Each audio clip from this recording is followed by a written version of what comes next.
The world record for the largest typical white-tailed deer ever taken belongs to Milo Hanson's buck, a jaw-dropping 213 5/8 inches.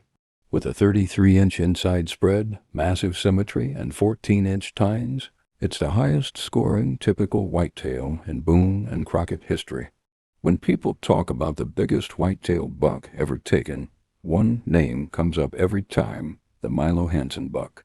This is officially the world's largest typical white-tailed deer ever harvested. So how big was it?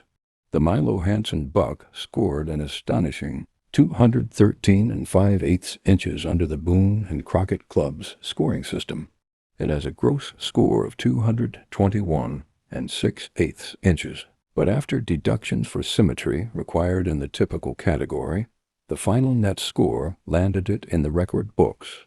The buck boasts a 33-inch inside spread, 14-inch G2 tines, and massive beams with incredible consistency on both sides.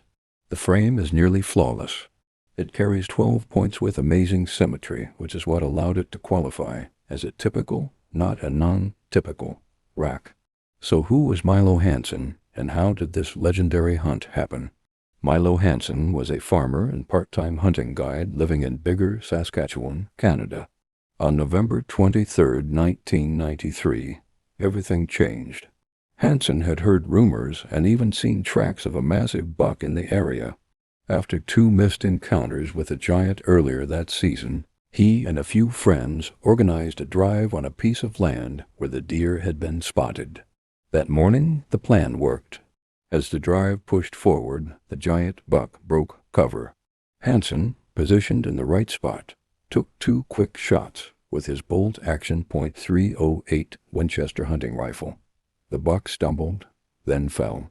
It was over, and the legend had just begun. But Milo Hanson didn't realize just how big the buck was at first. It wasn't until later, after measuring and remeasuring, that the world began to take notice.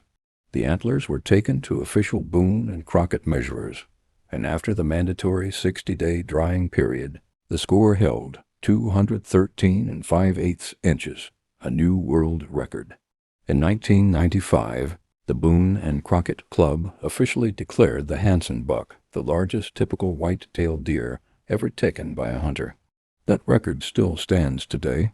The buck became an overnight sensation. It was featured on magazine covers, in documentaries, and even in museums. Replicas of the antlers have been made and displayed around the world. Hanson himself became a bit of a celebrity in the hunting world, attending events and telling the story of the day his life changed forever. What makes the Milo Hanson buck so special isn't just the score. It's the fact that it represents the perfect storm of genetics, age, nutrition, and luck. A truly wild deer taken by a regular hunter in a fair chase scenario. In a world where high-fence hunting and genetically enhanced bucks are common, the Hanson buck stands as a symbol of what nature can produce on its own.